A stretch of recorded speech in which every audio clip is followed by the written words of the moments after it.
Hello, friends. We continue with the big poem Alexander's Feast or The Power of Music, written by John Dryden.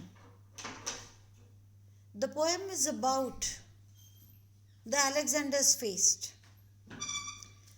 the occasion of jubilation, the occasion of festivity on the victory of Alexander.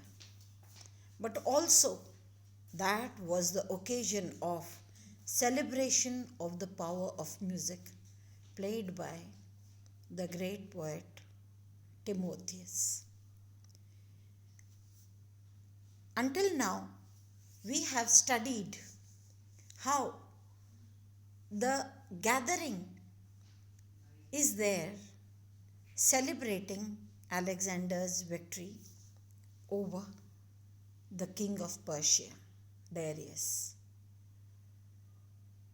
And to make this feast worthy still, is there the unmatched maestro of music, Timotheus, who sings with such intensity, and with his instruments he is able to evoke in the minds of the audience, most particularly Alexander, in which he relives, he experiences once again how he slew his enemies, how he vanquished his enemies. And with the playing on the lyre, Alexander is again introduced to see how Darius lay in misery, vanquished by him and vanquished by Alexander himself and killed by his own inmates in pity. And then Timotheus asks the great question, is it worth celebrating? If this is the end that all victory comes to, is it not worth contemplating once more? And this exercise upon the mind of the intoxicated Alexander, firstly with his victory and then with wine, we see the power of music at full play. We continue. Timotheus is speaking his reverie. He is singing his song with his instruments of impact. He says, lovely Thais sits besides thee. Take the good the gods provide thee. He says, Alexander, this beautiful maiden who sits as a bride to you, lovely Thais, she is by your side. Why not enjoy what gods have given to you? The many rent the skies with loud applause. So love was crowned, but music won the cause. So he said that there were people who were wanting to have Thais. But then when you had her, people sent cries of applause for you. Your love was crowned, but in fact, music was in. Timotheus could see whatever he was saying was going straight into the heart of Alexander. And he is sure that his music is winning the cause. How? The prince, unable to conceal his pain, on hearing this, Prince Alexander realizes that the pain, he realizes that for this victory, what is the laurel that he has procured? Already he was the king of kings. And now, after slaying away so many, he has been able to procure one maiden, Thais, to sit by his side. So, The prince is stirred to pain, and he is unable to conceal his pain, gazed on the fair who caused his care, and sighed and looked, sighed and looked, sighed and looked, and sighed again. So he said, oh, is it for this maiden? Is it for her that I killed so many? Now we see that Alexander is experiencing all that which Timotheus is wanting him to experience. Now, in this Alexander's feast, Alexander is not the doer, he is the receiver of the impact which Timotheus is generating. So, when he looked at his lovely wife, he was filled with pain and he sighed.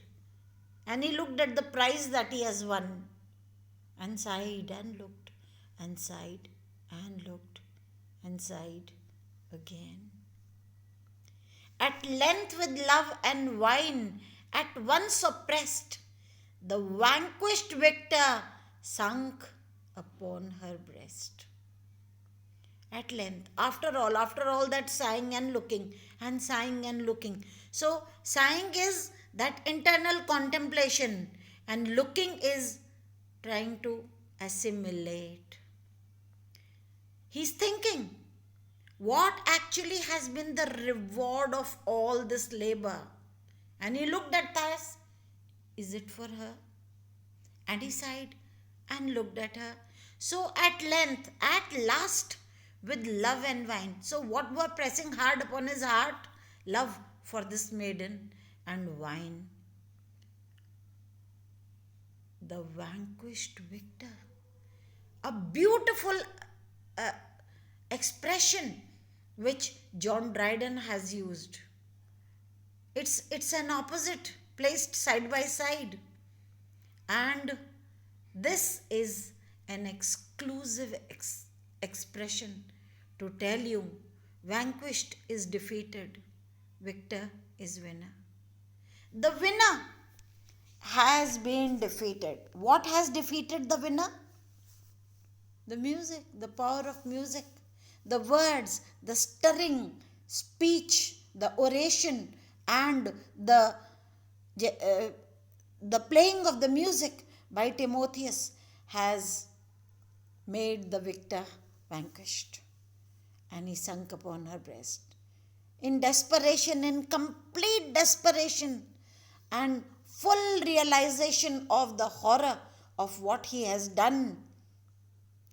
Now strike the golden lyre again, a louder yet, and yet a louder strain. On seeing this, on seeing the desperation that has overcome Alexander, Timotheus understood that he has to now bring Alexander to another emotion, and he struck his golden instrument once again, and that caused a louder music and yet a louder strain. In the three parts of the passage, the poem that we have read until now, we see as if Alexander is a puppet mere in the hands of Timotheus. In the title, we see Alexander existing as the central figure. But in the subtitle, which is the power of music, though which is a subtitle, comes to assume the magnitude, the impact of the title itself. So, it's the power of music. Alexander is being led from one emotion to the other. And Timotheus is doing that. This, in fact, is not just what Timotheus is playing upon the heart of Alexander. This is what John Dryden is wanting to say, that music exercises that power. It can transport the the person from one state of mind to the other. And he knows what to play when. When it was the beginning of the feast, he blew the trumpets, he beat the drums, and he caused exhilaration in the hearts of the audience. Then he went on to play the hautboys, which gave the pensive and the painful induction into the hearts of the audience, but largely it was in Alexander. And now he knows very well that the best thing to be played is the lyre. And he starts playing on it in a louder strain. This is all for today. We shall continue. Thank you.